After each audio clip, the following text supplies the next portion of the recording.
그저께도 제가 언급했습니다마는 교육 불평등은 코로나 이전부터 오랜 기간 누적되어 온 우리 사회 최대 과제의 하나입니다. 그것이 코로나를 겪으면서 더욱더 악화되고 있습니다. 장기적으로 공교육을 튼튼하게 해서 모든 학생들이 공정하게 교육받도록 해야 합니다. 그러나 우선은 코로나가 발생시킨 교육 불평등을 해소하는 데 힘을 모아야겠습니다.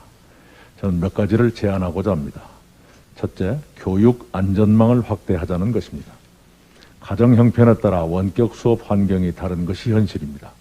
컴퓨터 장비, 와이파이 같은 디지털 인프라를 사회 안전망 차원에서 지원하자는 것입니다.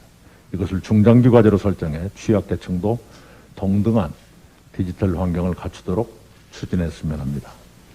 둘째, 초등학교 저학년생을 대상으로 기초학력 지원 인력을 도입했으면 합니다.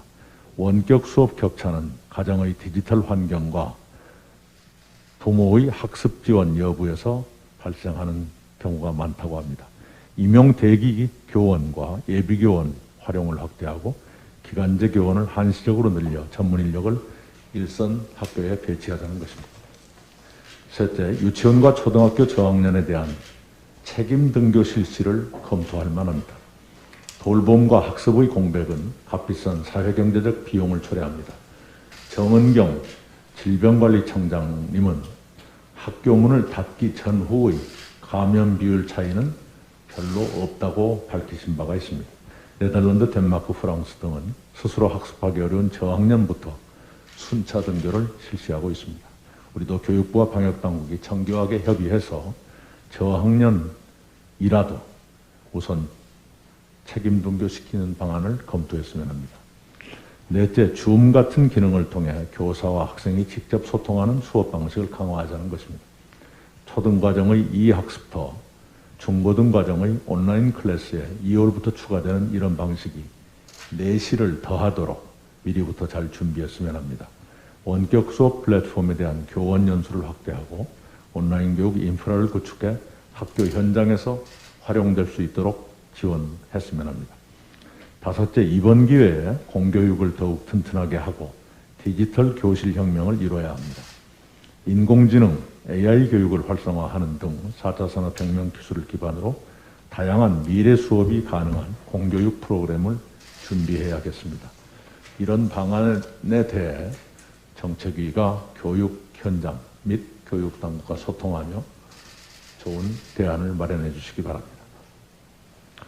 어제 택배 노동자 과로사를 어떻게 없앨 것인가에 대한 의미 있는 사회적 합의가 이루어졌습니다. 당과 정부, 택배 노사, 소비자, 화주 등이 분류자금 문제와 작업 환경, 거래 구조 개선 등에 대해 중요한 합의를 이루었습니다. 이번 합의로 택배 산업의 상생 발전에 새로운 방향성이 제시됐다고 생각합니다. 다른 분야의 사회적 합의에도 좋은 모델이 될 것입니다. 이번처럼 앞으로도 우리 당이 사회적 대화 진행에서 주도적 역할을 해주시기 바랍니다. 이번 합의에 임하신 모든 당사자들께 감사를 드리고 특히 전문적인 식견으로 합의를 유도하는 데 도움을 주신 김남근 변호사께도 감사드립니다. 필수노동자를 위한 입법과 정책을 수립하는 일 또한 차질 없이 추진해야 합니다. 2월 임시국회에서 필수노동자 보호 및 지원에 관한 법률, 산업안전보건법, 사회서비스원 설립법 등이 매듭 지어지기 바랍니다. 김진욱 초대 공수처장장 취임을 시작으로 공수처 고위공직자범죄수사처가 공식 출범했습니다. 공수처 설치는 시민사회의 요구로 입법청원이 있은 지 25년을 끌어온 우리 사회의 오랜 수건이었습니다. 김대중 노무현 정부 때도 추진했으나 좌절됐던 미완의 과제를 문재인 정부에서 결실을 이루게 됐습니다.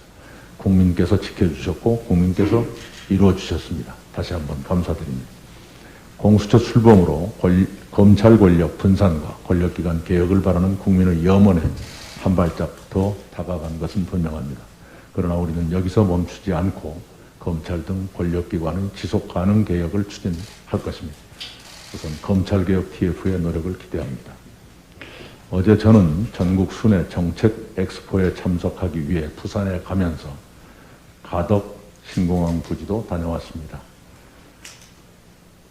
신공항 부지로 부울경이 희망하시는 가덕도에 다녀왔습니다. 이렇게 말씀드리는 것이 더 정확하겠습니다. 가덕 신공항은 부산의 미래, 부울경의 미래입니다. 공항 하나로 경제가 달라질 수 있다고 저는 믿습니다.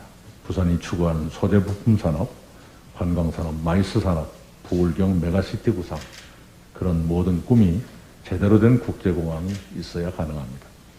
가덕 신공항이 건설되면 경제적 파급 효과는 생산 유발 효과 88조 원, 부가가치 유발 효과 37조 원, 취업 유발 효과 53만 명이 된다고 추산됩니다.